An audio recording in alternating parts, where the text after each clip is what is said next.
Welcome to The Explainer. We all absolutely love a good eureka moment, don't we? That bolt from the blue, that flash of pure genius. A lone inventor scribbling away in a dusty workshop who suddenly comes up with an idea that completely changes the world. We have these images in our heads, right? Archimedes leaping out of the bathtub, Newton getting bonked on the head by an apple, these sudden magical sparks of creation.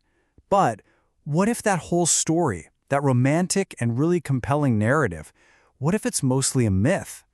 What if the real secret to innovation, to true creativity, isn't some kind of magical gift that only a few chosen people are born with, but what if it's actually a method, a process that anyone, and I mean anyone, including you, can learn and use?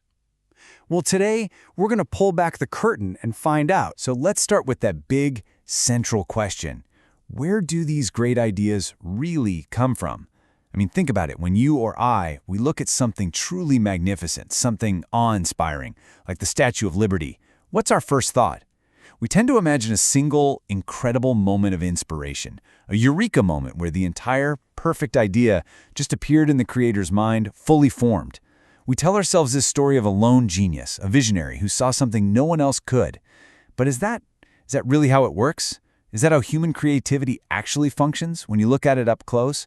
Or is there something else going on, something much more interesting and, frankly, much more useful to the rest of us? To really get to the bottom of this, we first have to unpack the stories that we're all so familiar with.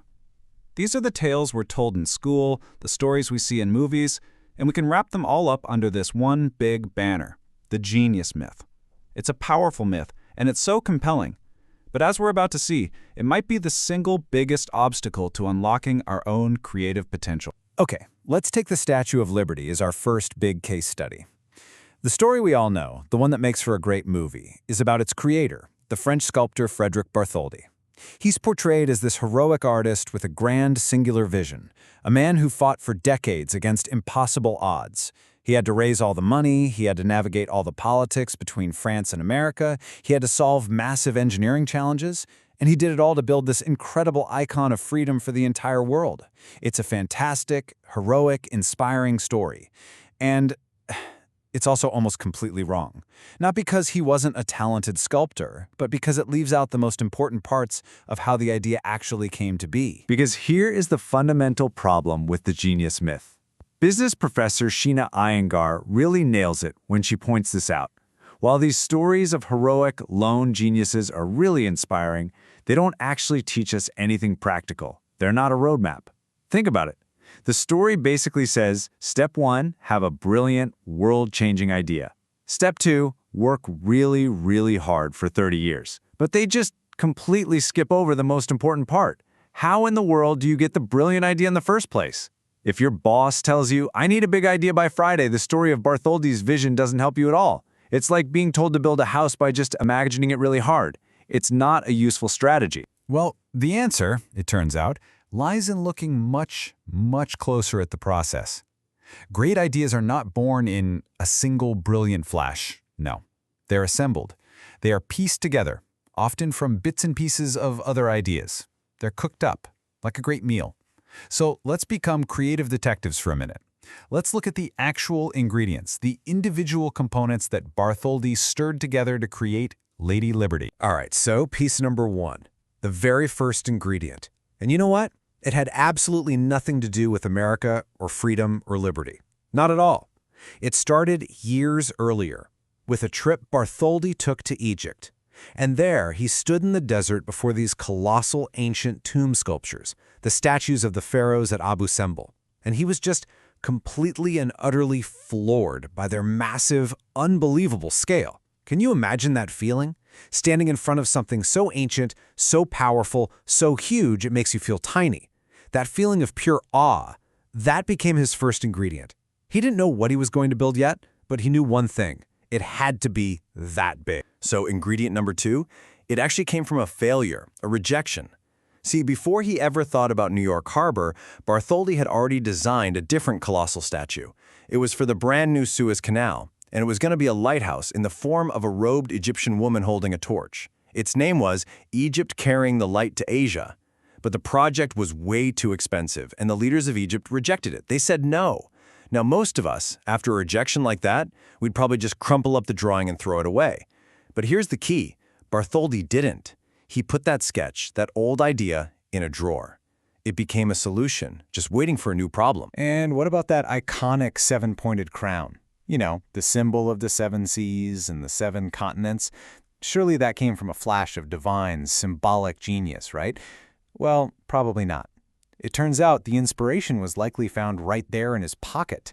If you look at a common French 5-franc coin from that era, you'll see the Roman goddess of liberty, Libertas, wearing, you guessed it, a radiate crown.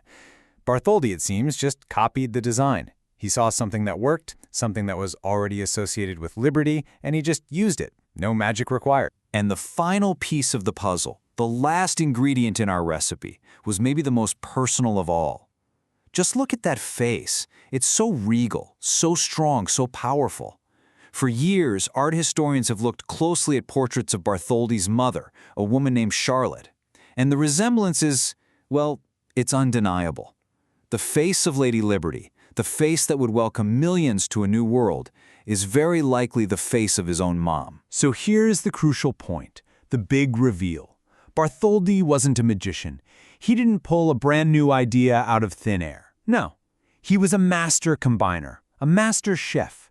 He took a bunch of old ideas that were just lying around, the gigantic scale of Egyptian art, his own failed lighthouse design, a goddess on a common coin, and the face of his own mother. And he put them together into a new, powerful, and deeply meaningful combination. And this is the secret. This is what we're here to talk about. Innovation is simply a new combination of old ideas. It's not about creation from nothing. It's about recombination. And look, this method isn't just for sculptors. It works for everyone. Take one of the ultimate geniuses of the 20th century, Pablo Picasso. How does an artist go from this self-portrait in 1901, which is beautiful but very traditional, to that one just 6 years later? I mean, what happened? It looks like the work of two different people from two different planets. Well, he did the exact same thing as Bartholdi. He found some old ideas and combined them. He saw a painting by his rival Matisse and was fascinated by how Matisse used big, blocky, powerful shapes of color. That was ingredient number one. Then he went to a museum and saw a sharp, geometric African ritual mask, ingredient number two. He took Matisse's color volumes and smashed them together with the hard geometric forms of the mask, and boom! Two old ideas, one revolutionary new style. Cubism, a whole new way of seeing the world. Okay, so this is a really big deal. Let this sink in for a second. If innovation is just combination, if it's about mixing and matching existing pieces, well, that's huge, because it means creativity isn't some unobtainable magic. It means it can be a method, a process, a system that you can actually learn, practice, and apply to any problem you're facing. So let's look at our really practical, down-to-earth example. Let's travel back to the 1840s. Back then, ice cream was a total luxury food, something only the rich could afford. Why? Because it was an absolute nightmare to make. It took hours of intense physical labor, basically just shaking a bowl of cream inside a bigger bowl of ice. You needed a huge amount of expensive ice, and after all that work, you got one small batch that would melt in about an hour. This was the frustrating problem that an innovator named Nancy Johnson decided to tackle. Now, here's what's so brilliant about what Nancy Johnson did. She didn't invent a single new thing, not one. She just broke her big problem, making ice cream is too hard, down into smaller, manageable problems. And then she found an existing, old idea to solve each one. Problem one, how to use less ice and keep things cold longer. Old idea. A cheap wooden bucket. Wood is a great insulator. Check. Problem two, how to get the mix cold fast. Old idea, use a pewter bowl. Pewter transfers cold really well. Check. Problem three, how to reduce the back-breaking labor of shaking it for hours. She went and stole the hand crank mechanism from a common kitchen spice grinder. Old idea, new application. Check. And problem four, how to make the ice cream smoother? She looked at a butter churn and took the dasher, the part with the holes that scrapes the sides. She put these four totally separate existing ideas together and bam! She created a machine that completely democratized ice cream, putting it in every home. She was a combiner. So, this brings us to the most crucial point of all. If innovation is a method of combination, that it's not something that's reserved for a special chosen few. It's not for the geniuses or the visionaries. It is something that anyone can do. It means the innovator can be you. So let's spend our last few minutes dismantling some of the final myths that might be holding you back from believing that. Oh man, we have all heard this one a million times, right? Maybe you've even said it yourself. Oh, some people are just born creative. They're the creative types. They're right-brained. And the rest of us? Well, we're the logical, analytical, spreadsheet-making, left-brained people. It's a neat and tidy way to categorize the world. Well, I have some fantastic news. Modern neuroscience says that whole idea is complete and utter nonsense. It's a myth. When scientists put people into MRI scanners and give them problems to solve, it doesn't matter if it's a complex math equation or if they're asked to write a piece of a song. You know what they see? They see activity light up across the entire brain. Both hemispheres, all the different regions, working together in a complex network. There is no creative part of the brain that some people have and others don't. It's just not how our brains are wired. Your brain is wired for creativity, just like everyone else's. The hardware is there. Okay, you might be thinking, I get it. But what about brainstorming? That has to work, right? I mean, we've all been in those meetings. It's the go-to strategy in business. You get a bunch of smart, creative people together in a conference room with a whiteboard and some sticky notes, and surely that's the best way to generate great, new ideas. Actually, the research says the exact opposite, and it has for decades. A famous study by researchers Deal and Strobe took a group of people and had them brainstorm together. Then they took the same number of people, had them work completely alone to generate ideas, and then they just pooled all those ideas together. The results were shocking. The individuals working alone came up with twice as many unique ideas as the brainstorming group. It turns out, when we're in a group, we get nervous about sharing our weird ideas, we have to wait for other people to stop talking, it actually stifles creativity. The best way to get a lot of ideas is to think alone first. And please remember that your first combinations, your first drafts, they are supposed to be clumsy. They're supposed to be weird and a little bit embarrassing. Even the most legendary ideas are. Paul McCartney famously woke up one morning with the entire perfect melody for the song Yesterday just playing in his head. It was so complete he thought he must have accidentally stolen it from someone. And while he was trying to figure out if it was his, he needed some placeholder lyrics so he wouldn't forget the tune. What did he use? Scrambled Eggs, Oh My Baby, How I Love Your Legs. One of the most beautiful songs ever written started out as a joke about breakfast. It's perfect proof that every masterpiece starts out as a ridiculous first draft. You have to allow yourself to be silly. So if it's not about being a special creative type, and it's not about traditional group brainstorming, what's left? What actually matters? Well, when researchers look across all different fields, science, art, business, you name it, they find that innovators consistently share just two things, and they're not personality traits.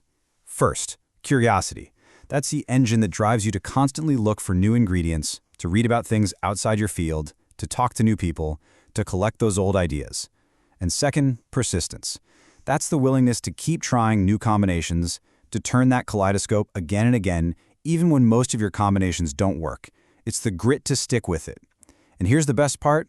Curiosity and persistence aren't things you're born with. They are behaviors. They are choices. They are muscles you can build starting today. So let's end with his absolutely brilliant quote from Mark Twain, who really understood this process. Innovation, he said, isn't about being a genius. It's about being a collector of interesting parts, of old ideas, and then having the curiosity and the persistence to put them into that mental kaleidoscope. Give it a turn, see what you get. Give it another turn and another, until eventually you see something new, something curious, something wonderful. So the only question left is, what old ideas are you going to combine today?